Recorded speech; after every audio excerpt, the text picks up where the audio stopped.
We have been wrapping up the Texas legislative session today, or at least beginning to wrap it up. I have a feeling there's going to be a lot more to talk about throughout the weeks and months to come about this session and how it plays out into the primary season. Joining us right now, he's joined us the entire time during the 86th Texas legislative session and will continue to join us, by the way, as we move into primary and then election season. Editor of Quorum Report, Scott Braddock. Scott, good morning. Congratulations. You made it through. Thank you so much. You enjoy your Memorial Day weekend? I did. It was none nice. of us did down in Austin. We were at the Texas Capitol the whole time. And I heard people saying, it wasn't me, I just heard other people saying, screw you to all the people who were off. Yes, that I imagine. I imagine that is true. People get worked up around here. As I said a couple of times during the session, there comes a point when the countdown clock at the front, right there on the front of the Quorum Report, when that's the most popular thing, and definitely over the last 72 hours, that would get the most clicks. People wanting to know to the second how long is this going to last. Yeah, and it's over. And we know the governor's already tweeted out no special session. It's not going to happen. So that means what's done is done at this point, Scott. So what's done? What happened? What were the highlights and the lowlights of the 86th? The die are cast, and you have the big three able to say, and when I say the big three, of course, I mean Governor Abbott, who you mentioned, Lieutenant Governor Patrick, and the new Speaker, Dennis Bonnen. They're all able to say that they did a version of what they promised they were going to do, so I think they should get credit for that. There's positive news here. The pessimist in me says, well, the things that they're doing, the big things they promised are things that they should do anyway, like take care of school finance, which is in the Texas Constitution. They have to do that. I think voters on both the Democratic and Republican side would expect them to contain property taxes. You hear that from people all over the state, whether they're in the suburbs or in the rural areas like you are in Lubbock, or right there in the urban centers. Nobody wants to be paying too much for their property taxes. So there was property tax reform.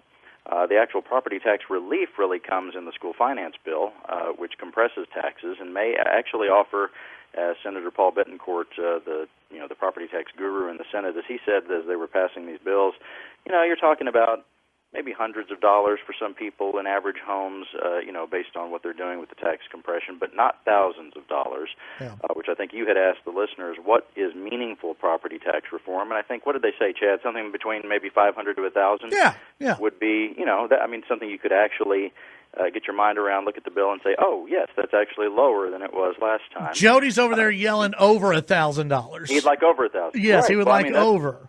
That's what I hear from a lot of people. They'd like thousands of dollars, because property taxes are sky high, especially in those fast growth areas around the state, where the pain is sort of uneven for people.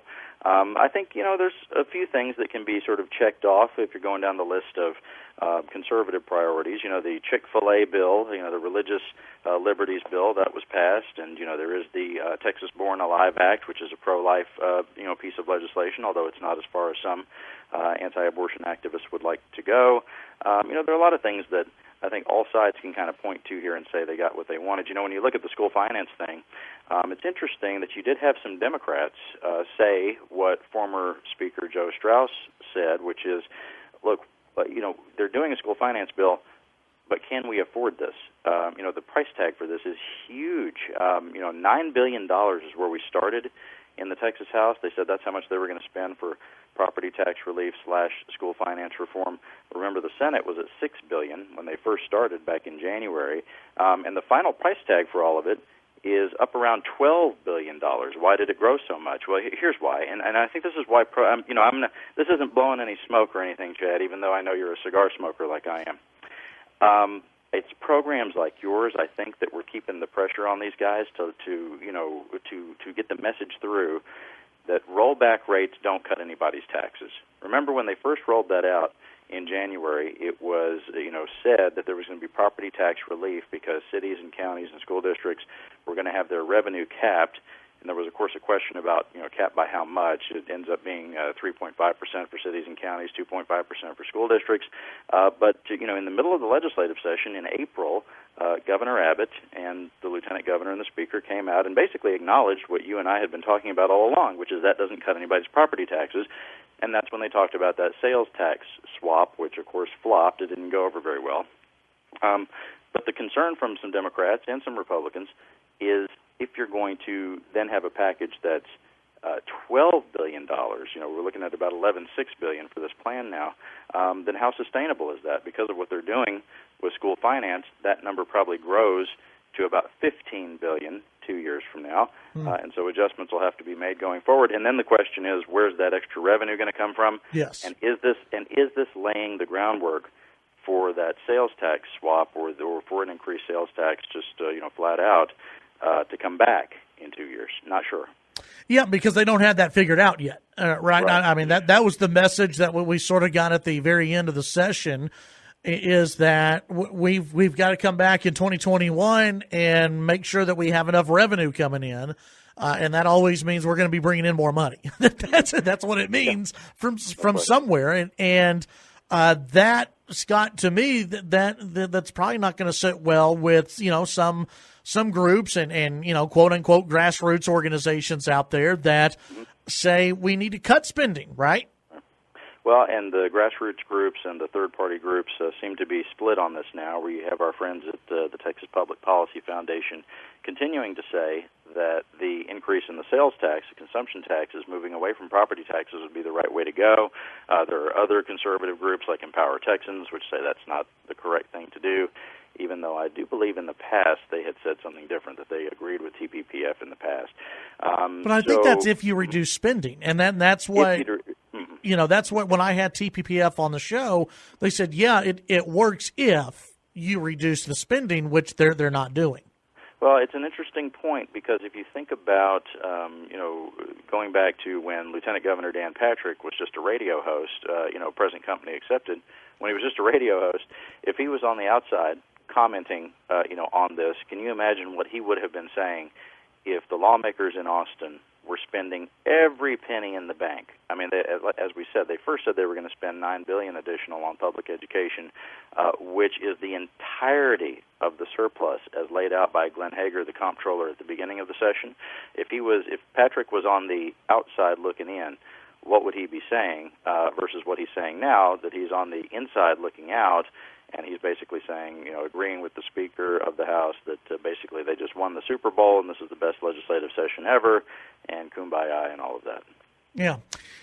Well, it's going to be interesting because this is going to – now, earlier, Michael Quinn Sullivan of Empower Texans, he had sent out a tweet, I guess it was yesterday, and he had highlighted how many days until the primary election. And this morning I sent a tweet going, is this basically just saying putting Republicans on notice, question mark. Yes. And he said, I'm just stating a fact. You and I both know different here. This is going to be a heated primary season. And I had Matt McKoviak on earlier. He said that this is going to be a very interesting primary season as well. I don't, listen, Empower Texans, their record is not that great when it comes to when it comes to primaries. In recent memory, that's correct. Yes. Yeah, but this, I mean, listen, if you've got a Republican who's just fired up to run, there are definitely issues out there they could run on. Absolutely, and when there is a split between groups like TPPF and Empower Texans, what's important to remember is the one that puts its money where its mouth is during campaigns is Empower Texans, through their PAC and through their 501c3 and C4. They spend money on those mailers that you see all over Lubbock and West Texas and other parts of the state as well. I know it's particularly concentrated in your area. You'll see those mailers, radio ads, TV ads, etc., saying that certain folks in the legislature are too liberal. I think one of the things that happens in these primaries, Chad, is that even though Empower Texans and those groups don't necessarily have the best win-loss record ever, one thing that naturally happens is the candidates who are trying to survive primaries end up doing what? They end up moving more to the right during their campaign, right? They want to make sure that everybody knows that they're the most conservative. And I think in areas like Lubbock, it wouldn't matter as much for somebody, I would say it would not matter as much for somebody who's a Republican and they move to the right, because in Lubbock, in November, the Republican candidate probably gets north of 75%, in the general election. I think that's probably about right. But in places like Collin County, Denton County, Williamson County, Fort Bend County, I'm talking about suburban counties around Texas where the math starts to look a little bit better for Democrats. You had Republican candidates and incumbents last year in 2018 win their races only by 2 and 3% in some of those places. And so if they have a primary where they're moving more and more to the right because they face some challenge from one of these candidates who's backed by some of these groups, if they're moving more to the right, believe me, people in November are going to remember that. And it seems to me that the math that is pretty simple, that the Republican leadership is making this wager, this bet, that in those fast growth areas where you do have Republican incumbents who are threatened next November, the Republican leadership is betting that people hate their property taxes and love their public schools more than they don't like Donald Trump. Because in 2020, most of the way people are going to vote is going to be dictated by what happens in national politics. I wouldn't say it's only about Trump, but it's a lot about Trump, right? Just like it was a lot about President Obama when he was in there. Same thing with President Bush, et cetera. And, depending on who the Democrats nominate, you'll see, different voting patterns shaping up around the state. But if Trump is at plus 9%, as he was in 2016 in Texas, I think the Republican Party has a pretty good shot of holding on to control of the Texas House. But if Trump is at more like 5 or 6%, which again is possible depending on who the Democrats nominate and what's going on in the news cycle at that time, what people think about it, if he's at 5 or 6%, Chad, I think you start to look at the numbers in some of those places that I mentioned, and you start to see some of those Republicans lose their races no matter what they do, and no matter what they did in this legislative session, because national politics can so inform the way people are voting. I would say one thing that tempers all that is the fact that in 2020 we will no longer have the one-punch straight-ticket voting, which means that I think a lot of candidates won't necessarily make this case out loud, but basically the tone and tenor of their campaign may be, I don't care how you vote for president, but you should look at what I have done, in office and judge me based on my merits. I don't care if you vote for President Trump or you vote for the man in the moon, at the top of the ticket. I'm the one who needs to be going back to Austin. And so with getting rid of the straight ticket voting, it sort of delinks what happens in Austin versus what goes on in Washington. And some folks have said that it's a good thing for the Republican Party that this legislative session was more like an old-school legislative session where it was not like what goes on in Washington for the most part, and Republicans and Democrats actually came together. I mean, think about this, Chad. You see it on Twitter all the time right now with Democrats like Joe Moody from El Paso, who I know you know, and some others who are praising Speaker Bonin all the time for his leadership. Well, if top Democrats are praising top Republicans for the way they handled the issues that are important to Texans, then when you get to the election, what's the case that Democrats would make for firing the leadership, which is what you do when you're trying to get rid of an incumbent. You try to convince voters they need to fire the people who are in charge.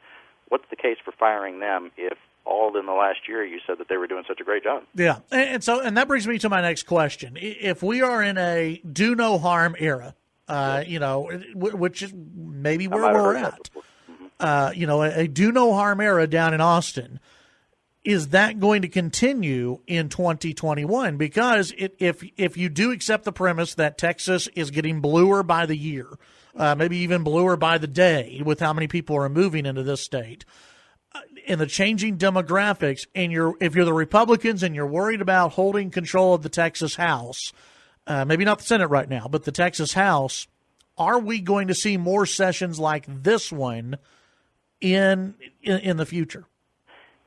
It would be tempting to think so, but the thing that's going to be front and center in the 2021 session is redistricting. And this, of course, is where the legislature draws the political maps for the districts around the state in the Texas House, in the Texas Senate, and in congressional races as well.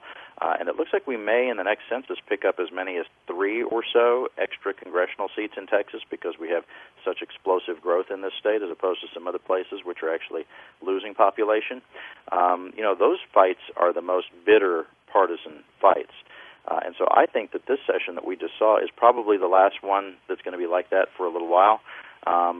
The Republican majority, and I think the Speaker in particular, him as part of the leadership, I think that Bonin made the calculation that the way to go into the next session when they're going to tackle the most bitter partisan of fights, that being the redistricting, was to try to have sort of a nonpartisan or bipartisan session this time around to try to not offend people who are still swing voters out there. Remember, it was Lieutenant Governor Patrick who said that there were a lot of people who came into the process the first-time voters in 2018, and they voted for Beto O'Rourke, and they may have done that for a variety of reasons. Number one, they don't like President Trump, for a whole lot of reasons, and number two, they didn't like Ted Cruz for a probably even longer list of reasons for some folks, and number three, Beto O'Rourke, of course, had people fired up, but that doesn't mean that those voters are always going to be Democrats.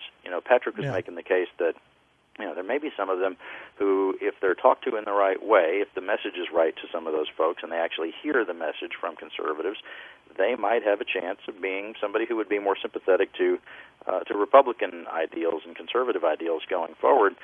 Look, the people who have been pivotal in the last few elections, not just in this state, and I would say in this state for sure because some of those races were so close, including Cruz's race, but across the country, people who were pivotal are the ones who would vote for President Obama and then later vote for President Trump, people who can be convinced that the Democrat or the Republican, in that moment is the right candidate for them. And I think that's going to be true in Texas, especially given our explosive growth and given the fact that we're heading into a presidential year in which the top of the ticket is going to be so crucial for the way a lot of these other races go. So if you go into that next legislative session and Democrats have control of the Texas House, well, Katie, bar the door. That's going to be a fight like you haven't seen in a long time. Yeah. Scott, can you hold on for one more segment? Let's do it. Okay. We're gonna take the break. When we come back, we'll continue with Scott Braddock of Quorum Report. We'll be right back. Back on the Chad Hasty Show, we got Scott Braddock, editor of QuorumReport.com, with us. We've got about 3 minutes left, Scott. Okay. And well, let's talk about the plumbers out there because the session ended with some people, I guess, surprised that now anyone can be a plumber in Texas. Coming up soon, they will be able to do that. This is a very interesting deal. Every session there are various state agencies that are up for renewal. They have to be reauthorized. This is part of the way we do government in Texas is make sure these agencies are still necessary, and if they're not found to be necessary, then they go away. Like the sun sets on them. That's why they call it a sunset process. Yes. See how I explain that? I'm a professional at this, Chad. I'm doing it in under 3 minutes. The fact is that the plumbing board, which oversees plumbers and handles their licensing, was not renewed by the end of the legislative session, and so this had the vice chair of the Sunset Commission, Chris Patty, who's a Republican from Marshall, Texas, in East Texas. He said, "Congratulations to us all because our plumbing shortage is solved because we can all become plumbers now." I think it's a little more complicated than that. You have very few licensed trades in Texas, and plumbing is something that you really want done right, obviously. Electricians, they're the same way. They have to be licensed. But right now, there's no plan to try to bring this agency back. The governor said that there's going to be no special session, even after this meltdown. He said that. And by the way, he said it in all caps on Twitter, no special session. So what happens right now is all of the regulations that have to do with plumbing, those all go away in September of this year. And the agency itself, the plumbing board, actually goes away next year. I would say it might not be a bad idea to schedule any necessary plumbing at your home over the summer. Just to get that done? Just get that done, make sure it's right. Look, I think that it's going to play out a lot like a lot of the other trades in Texas right now, where there are a lot of businesses that market themselves as the ones who do things the right way versus those are the sort of the scab, fly-by-night sort of companies. And now it's going to be more on the consumer to make sure that they are finding the people who can actually do the work correctly rather than depend on the state agency to do so. And who knows, they may revisit all this again in 2 years, but in the meantime, the plumbing board goes away. Yes, and speaking of going away, the Texas Secretary of State, see how I did that, has submitted his resignation. He's done. Yeah, he turned in his resignation yesterday as the Texas Senate was getting ready to adjourn sine die to leave for this legislative session.